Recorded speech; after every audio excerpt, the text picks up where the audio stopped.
सर्वांना नमस्कार. नमस्कार.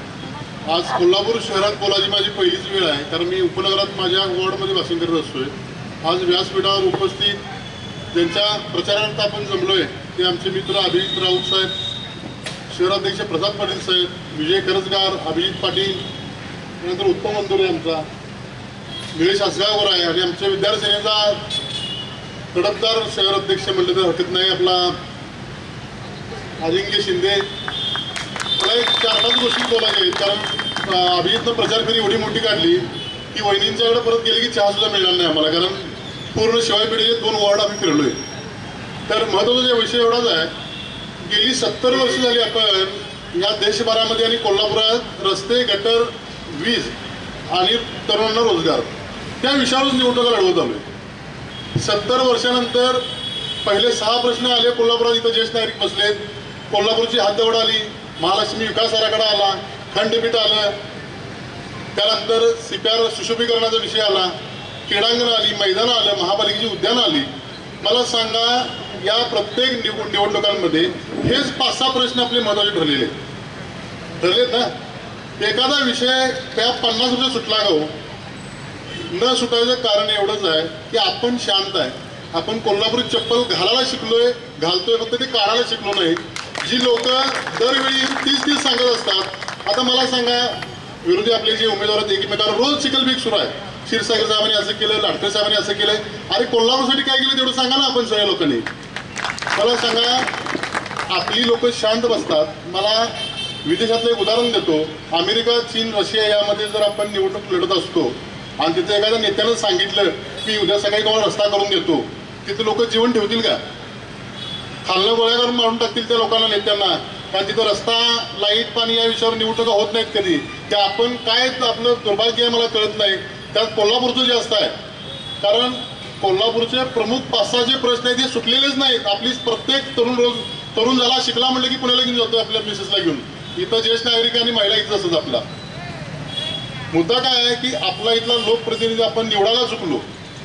प्रत्येक वेळी निवडणुका येतात, निवडणुका जातात, तीच आश्वासनं, आणि शेवटला आपलं ते कुंभारानं चांगलं भाषण केलं की रस्सा, मटण, पैसा, जातपात या विषयावरच निवडणुका होतात.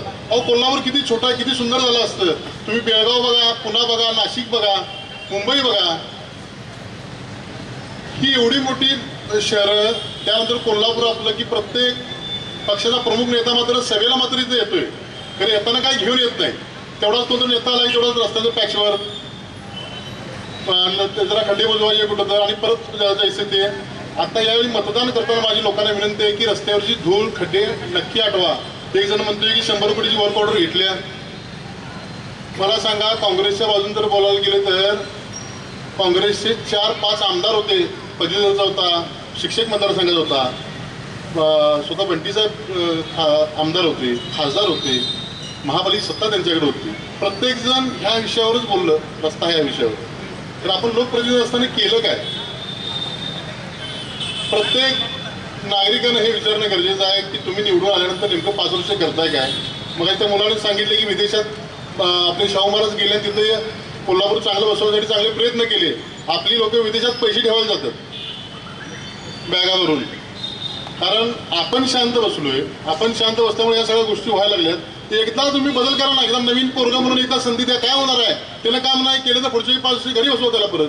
तर तुम्ही ते धाडस दाखवत नाही कधी. आपण नाही धाडस दाखवलं तर रंकाळा सुशोभीकरण केलं म्हणा. अहो, त्या रंकाळात मी त्या उपनगराचा नगरसेवक आहे, मला चांगलं माहिती आहे. रंकाळा सुशोभीकरण लाईटीबिटी लावण्यापेक्षा रंकाळात ते अजून सांडपाणी येते ना, ते सांडपाणी तटवणं गरजेचं आहे साहेब. अजून 10-5 वर्षानंतर त्या रंकाळ्याचं काय होईल माहिती आहे का? तिथं फिरायला सोडा, ते बघायला सुद्धा तुम्ही जाणार नाही अशी परिस्थिती होऊन बसेल. कारण ड्रेनेज लाईन टाकलेली आहे, फक्त ते STP प्लांट बंद आहेत आपले. कोल्हापूर महानगरपालिकेची शाळा कधी घ्या, कोल्हापूर महानगरपालिकेच्या शाळा किती बंद आहेत? एखाद्या ज्येष्ठ नागरिकाने कधी प्रश्न विचारला का विद्यमान आमदार खासदारांना कधी? कोल्हापूर महानगरपालिकेच्या 95% शाळा बंद आहेत. एवढी सुंदर ग्राउंड आहेत, एवढी मोठी जागा आहे. एखाद्या नेत्याला का नाही वाटलं की मी तुम्हाला आज शब्द देतो, जर आधीचा तुम्ही निवडून दिला ना, कोल्हापूरच्या 4 शाळा आम्ही दत्तक घेऊन CBSE बोर्ड याच्यावर चालू केली. CPRच्या विषयात एवढी गोरगरीब लोक येत असतात पूर्ण जिल्ह्यात. ते CPR पूर्ण हॉस्पिटल आजारी पडले. आपण एखादा माणूस तिथे घेऊन गेलो ना, जर तुम्ही जाऊन एकदा फेरी मारून या, सगळ्या योजना त्या शासनाच्या त्या सीपीआरमध्ये आहेत. खाजगी दवाखान्यात पण असतात. तर सीपीआरची अवस्था अशी कधी होईल याचा विचार फक्त तुम्ही करा. कारण सीपीआरला हे 100 कोटी रस्त्याला याला त्याला देण्यापेक्षा जर 100 कोटी रुपये जर सीपीआरला घातले तर सर्वसामान्य नागरिकांची बरोबर चांगली सोय होणार आहे. तर हे प्रश्न विचारणारे नागरिक पण शांत आहे. तेव्हा मी असं म्हणतो की कोल्हापूर काय शांत आहे मला अजून कळलेलं नाही. आता ही निवडणूक कशावर चालू आहे लक्षात आलं का तुमच्या? ह्याचं तिकीट कापलं, त्याचं कापलं. अहो इथं लोकांच्या ज्येष्ठ नागरिकांच्या कमरा गेल्या या गाड्या आणि खड्ड्यांमुळं. त्याच्यावर आपण कोण बोलणार नाही. महानगरपालिकेची बाकीची हॉस्पिटल घ्या, सावित्री फुले आयसोलेशन आहे, त्यांची अवस्था तुम्ही जाऊन फक्त बघा. नेमकी सरकारी शाळा असू दे, हॉस्पिटल असू देत, उद्यान असू देत, त्यांची अवस्था अशी काय आहे हे आपल्यामुळं आहे. इथून पुढे माझी सर्व नागरिकांना यांना विनंती आहे की आपण शांत बसू नका. एखादा विषय नाही झाला तर पुढच्या वेळी पायतान काढलं गेलंच पाहिजे ही भूमिका आपण ठेवली पाहिजे प्रत्येक वेळी. आम्हाला ते काय सांगू नकोस मी हे केलं आणि ते केलं आणि 5,000 कोटीचा निधी आणला आणि 10,000 कोटीचा निधी आणला. कुठे दिसला का 5,000 कोटीत आपलं सिंगापूर झालं असतं कोल्हापूर शहर. आहे केवढं कोल्हापूर शहर? कोल्हापूर शहर आहे केवढं? 100 कोटीचा रस्ता. आता अभिजित तुम्हाला ते बोललेलंच. अभिजितनं दुपारी अभ्यास करून आम्ही त्या PWC अधिकाऱ्यांना एकदा विचारलं की सांग पुन्हा आणि हे ना कराडचा रस्ता तिथं काही किलोमीटरसाठी 2 का 2.5 कोटी रुपये तिथे दिलेले आहेत आणि आमच्या इथं 2-2.5 किलोमीटरसाठी 9 कोटी रुपये एका रस्त्याला दिलेले. रस्ता कशासाठी करणार, काय करणार नेमकं? 9 कोटी एका रस्त्याला 2.5-2 किलोमीटरच्या. आम्ही महाराष्ट्र नवनिर्माण सेना म्हणून आम्ही आंदोलन केलं. प्रसाद पाटील होते, आम्ही होतो, आमची सगळी शहरवाडी होती. ते आंदोलन करत असताना आम्ही ते BBM म्हणजे काय, कार्पेट म्हणजे काय, म्हणजे अगदी शून्यापासून त्याचं एस्टिमेट कसं तयार केलं हे सगळं मांडलं. त्या आंदोलनाला आम्हाला कोल्हापूरकरांनीच रिस्पॉन्स दिला नाही. त्यांनी द्यायला पाहिजे होता. आम्ही लोकांना आव्हान एक केलेलं की ज्या ठिकाणी आपल्या दारातून रस्ता जाईल तो रस्ता कशा पद्धतीने झाला पाहिजे आणि कसा चांगला झाला पाहिजे हे करून घेण्याचं काम आपलं आहे. ते आपले पैसे आहेत. कोणी फंड दिला म्हणजे तो त्याचा मालक नाही. तर कोल्हापूरकरांनी त्यातही लक्ष दिलं नाही. आज प्रश्न उठतोय. राज ठाकरे साहेबांचा फोन झाला. अभियान माहिती राज ठाकरे साहेब बोलले. मला म्हणले अरे कोल्हापूरचे प्रश्न काय? हे प्रश्न सांगितलं. साहेब म्हणले अरे गेली 50 वर्ष मी हेच ऐकतोय आणि कोल्हापूर अजून शांत काय? तर राज ठाकरे साहेबांना म्हटलं तुम्ही येऊन इथं ते बोलणं गरजेचं होतं. तर आता राज ठाकरे साहेबांना काय झालं की 140 उमेदवार आम्ही दिले आणि जवळजवळ 50-60 एक सभा राज ठाकरे साहेबांच्या झाल्या. त्यामुळे कोल्हापुरात त्यांना येता आलं नाही. आज कोल्हापुरात महाराष्ट्र नवनिर्माण सेनेनं सुरुवात केलेली आहे. अभिजितच्या रूपानं दुसरा उमेदवार आपण म्हणजे पहिला उदय पवार साहेब होते एक जिल्हाध्यक्ष असताना. आता विद्यार्थी सेनेचे जिल्हाध्यक्ष म्हणून अभिजितला आपण उभं केले. माझी सर्व माता बहिणींना विनंती आहे की आपली पै पाहुणे मित्रमंडळींना सांगा की यावेळी बदल हा विषय फक्त डोक्यात ठेवा. जर का परत तुम्ही त्या 2 मातबरांना निवडलं परत हे प्रश्न राहणार आणि लोक नेते आपल्याला कायम गृहीत धरतील.